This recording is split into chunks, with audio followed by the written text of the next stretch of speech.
G'day, it's Mark here.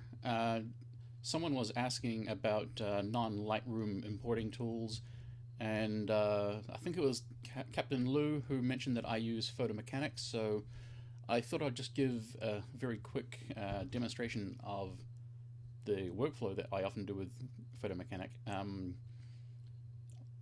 So went out to just take some random shots this morning, and then the rain came down torrentially, so cut that short. But here we have Photomechanic. Open up. It runs on both Mac and Windows. It's cross-platform, so that's kind of handy. If I insert my SD card, it will immediately pop up with the ingest window, where you say now I'm going to ingest from the untitled SD card. I'm going to set my primary destination to be, let's just see, pictures, and we'll go to that directory. One of the cool things with Photomechanic is that you can also have a secondary import location, so you get instant backups. You can copy only RAW files or RAW and non-RAW files, which is really handy if you're shooting both JPEG and RAW and you only actually want to copy the RAW files across.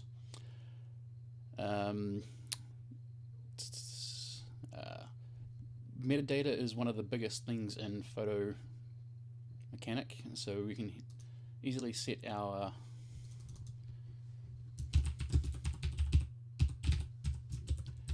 our metadata. Now you can also set a lot of this up beforehand, so like locations, you can got pre-saved locations that you can use.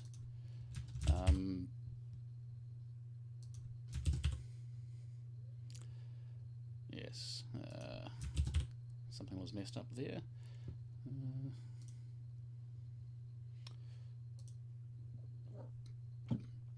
And we can close that. So there's a lot of different things that you can do here. We can also set sequences on images and stuff at the same time.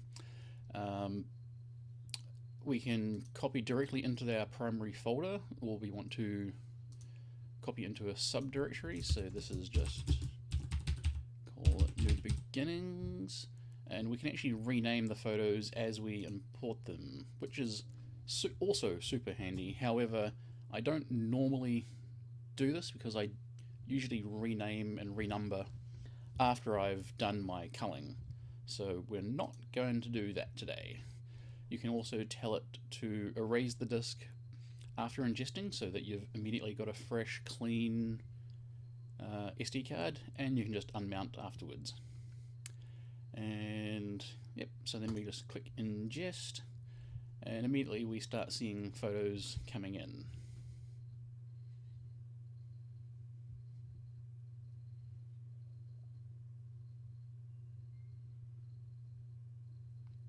And yeah, that's that done, and the disk has now been ejected.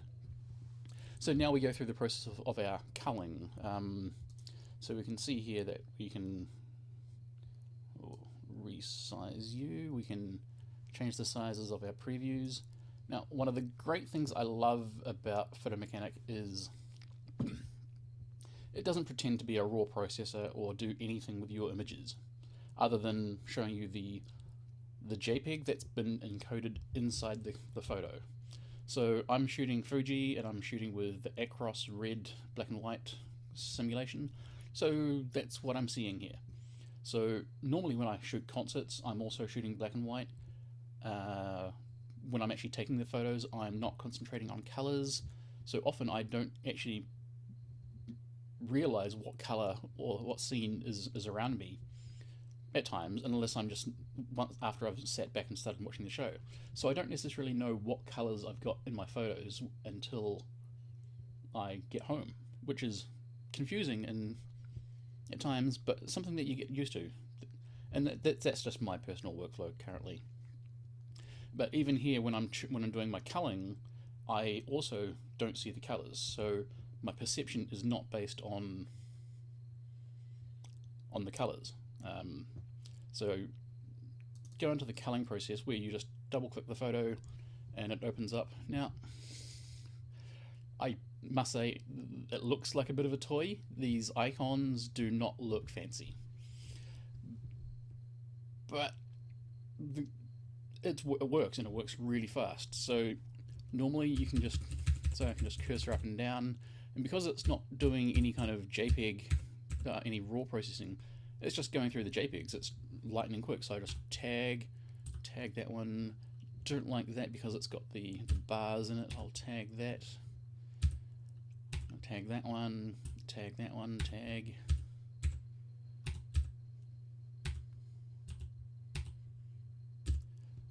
So that's just done my quick tagging.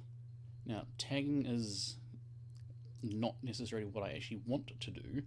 So once I've selected the tagged images, which, let's just give this down a bit. So you've got all photos or just your tagged photos. Once I've done that, I can then go and 3-star them.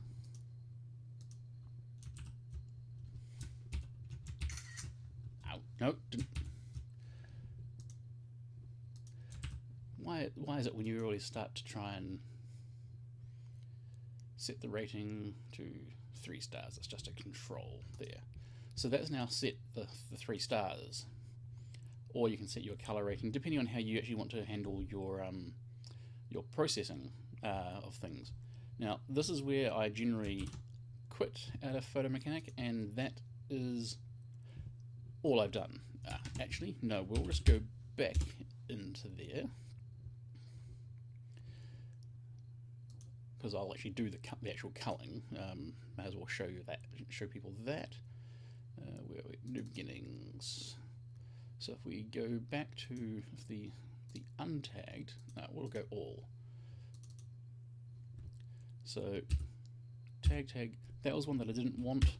Right then and there I can go delete, and that's deleted from disk, delete, deleted from disk. Yeah, on second thoughts, I think I'll tag that anyway. Yes. And then I'll just go to my tagged. Now they're all 3 stars again. Now, I've not tagged them all. I've not deleted them all, but so once we've got that, then we can go rename. Where are we?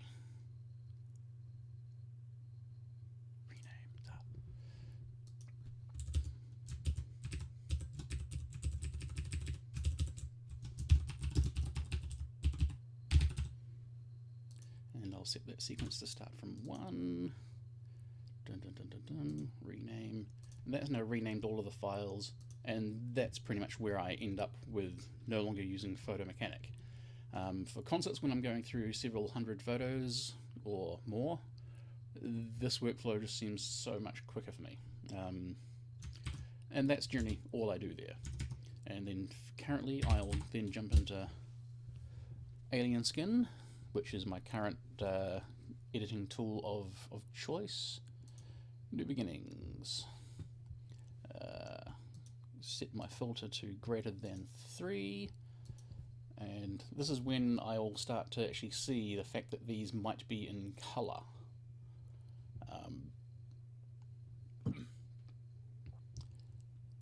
So if we just open that up, and we now have some colors.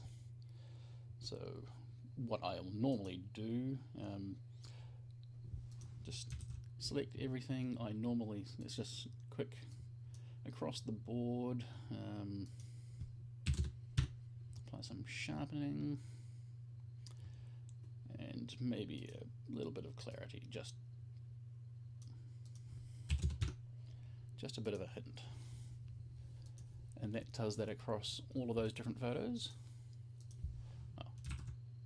Yep.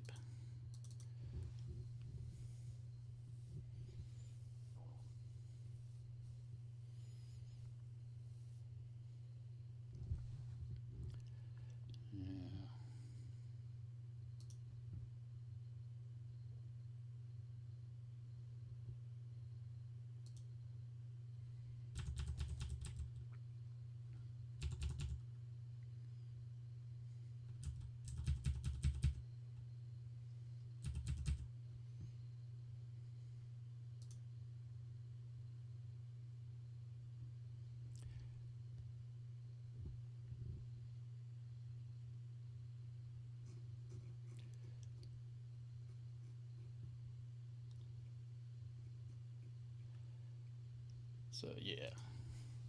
Now let's take a look at some of these.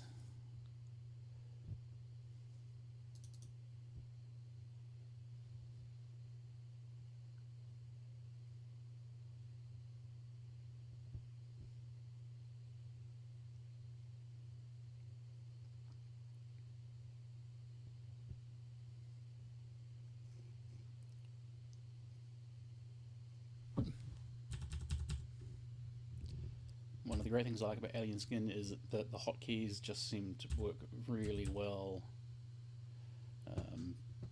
and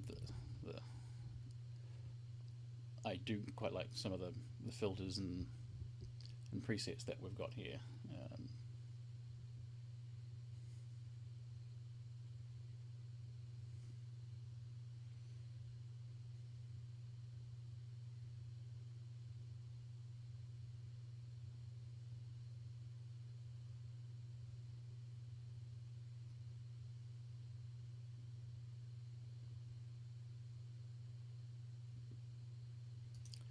And we'll go with you.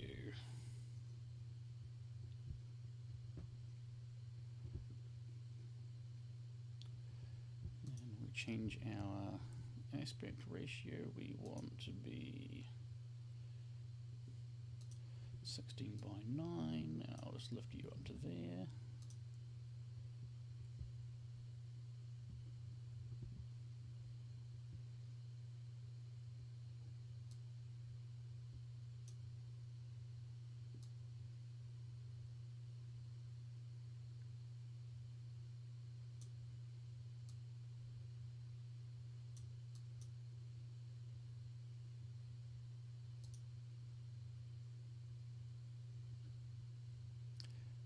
And actually, I want to just